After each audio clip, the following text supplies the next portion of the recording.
What's going on, guys? This is Josh. Welcome to Treksplained. Here we talk about Star Trek and drink.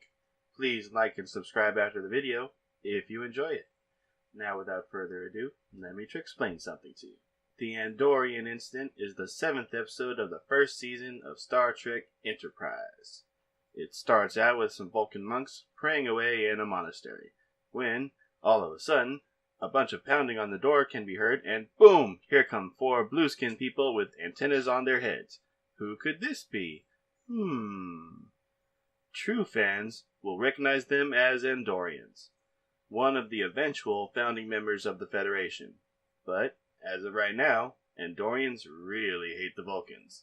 We get a close-up of the Andorians, and we can recognize one of them as fan-favorite guest, Jeffrey Combs. You may remember him from such roles as Wei-Yun and Brunt from Deep Space Nine.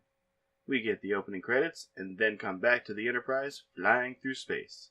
Trip and Archer are talking about the Vulcan star charts they have, and notice discrepancies. Things that they've seen, yet the Vulcans haven't, like a protostar. They might not be all that accurate. Interesting. T'Pol enters, and they ask her about visiting an ancient Vulcan monastery known as P'Jem. I wonder if that's the same monastery. I guess we'll find out. T'Pol says it's a place meant for quiet contemplation. She's not sure they'll be welcomed, but she'll try to find out. Later, Phlox and T'Pol are eating in the mess hall and discuss how the Vulcans might feel about a stopover by the Enterprise. There is a certain prejudice between humans and Vulcans still, even though they're allies. Seeing T'Pol amongst the human crew might be awkward. Phlox reminds her of the Vulcan motto, infinite diversity in infinite combinations. The mission of the Enterprise is exactly that, although in a human way of seeing it. Later in the shuttle bay, T'Pol is letting Archer and Trip know she couldn't reach P'Jem. The monks don't like technology, but as long as they follow the proper protocols, it shouldn't be an issue. Don't speak unless spoken to. On the planet's surface, Trip notes that the door looks bashed in a bit. T'Pol dismisses it as just being ancient and rings the doorbell. Nobody comes to the door, so Archer opens it. They come inside and see a Vulcan elder monk just standing there. No words are offered, so they stand there awkwardly until T'Pol steps forward to talk to the elder. Turns out they're in the time of Kolinar, the Vulcan purging of emotions. They must not be disturbed. Everyone's a little disappointed, but at least they got to see the place. T'Pol asks the elder for the Jakar stone for Archer and Trip, a spiritual gift Vulcans bestow upon honored guests. T'Pol begins noting that the shrine is off in some ways. Minor things, but it could potentially mean more. The elder brings out the stone, but before any sort of prayer could happen, the crew begins walking around and talking about the monastery and other such places on Earth. Archer sees a blue reflection in a piece of pottery and drags out an Andorian from behind a wall.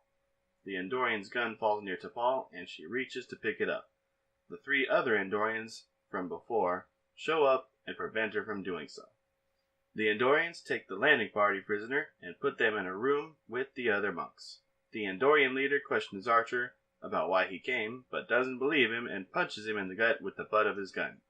The Andorians say the Pink-Skins' presence is proof that P'Jem is far more than a sanctuary. Pink-Skins is the derogatory term Andorians use for all humans, even those without pink skin. The Andorians leave, and T'Pol reveals the name of their species to him. One of the younger Vulcan monks states that they are from a neighboring system to Vulcan and that they've been in conflict for many years. They explain the situation. The Andorians believe P'Jem hides a long-range sensor array. The elder monk insists there are no spies or technology on P'Jem, but Archer wonders, as one of the younger monks says he's doomed them all. Up above, on Enterprise, they can't reach Captain Archer. Malcolm Reed takes charge, and they note the presence of another vessel on that landing platform. Though she says Reed is overreacting. They're probably just observing some sort of meditation ritual. Back on the planet, Archer gets punched in the face. That's a hell of a meditation ritual.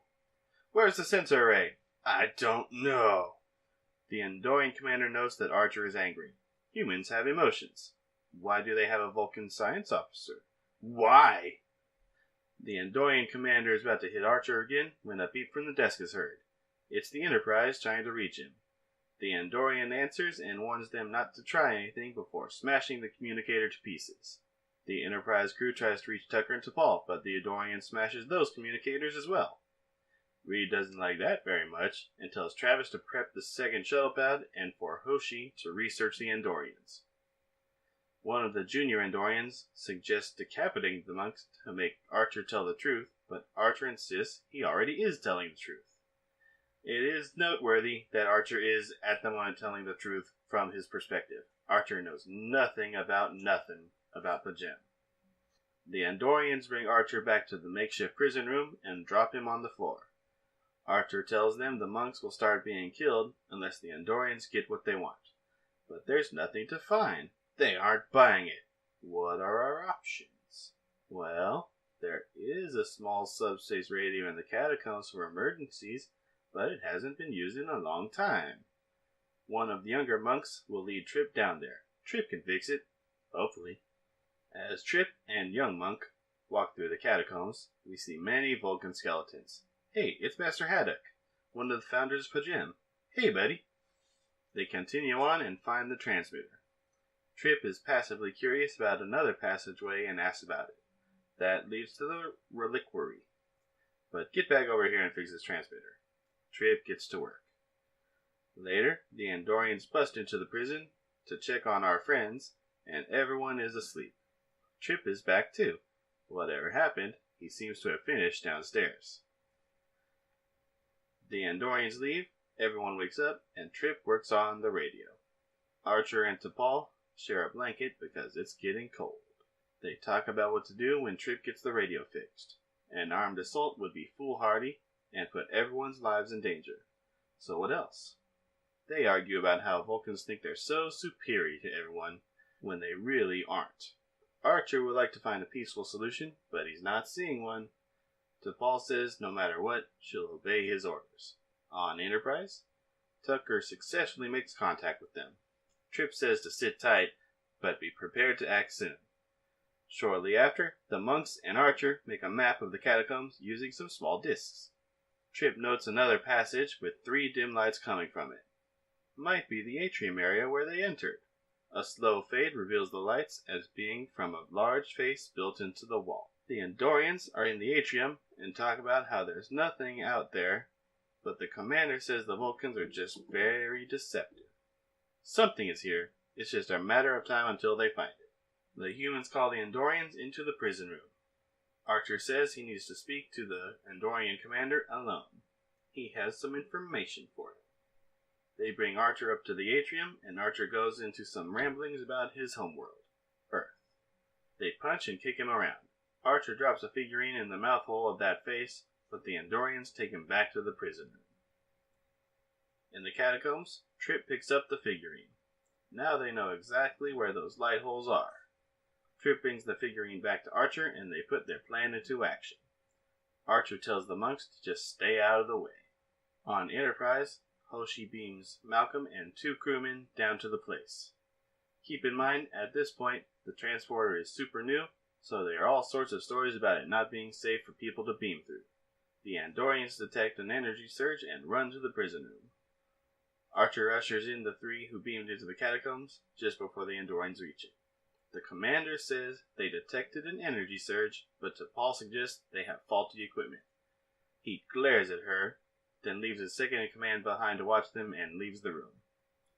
In the catacombs, Reed finds his way to the big face, while the Andorian flirts with T'Pol in the prison. From behind the face, Reed hears the Andorians talk about detecting 3 new biosigns that are human, but they can't quite pinpoint them. The whole time, the one Andorian continues to make moves on T'Pol. An explosion occurs in the atrium. Reed pops out and begins firing at the Andorians. Meanwhile, Archer and Trip take out the flirter. Reed meets up with Archer in the prison again. 2 Andorians escaped into the catacombs. Time for a pursuit. The younger Vulcan goes with them to protect the relics. They chase the Andorians into the reliquary, despite the protests of the younger Vulcan. There is a firefight in the reliquary. That is a hard word to say. The young muck does more damage than either the humans or Andorians. Good job, Mr. Protector. They reveal a more technological doorway and open it to reveal an actual listening post just like the Andorians suspected. A ceasefire is called. They take imaging scans with T'Pol's device, then hand it over to the Andorians. The Andorian commander says he's in their debt now, before walking around. Before I end, I want to note that the Andorian commander's name is Shran, although it is not revealed in this episode.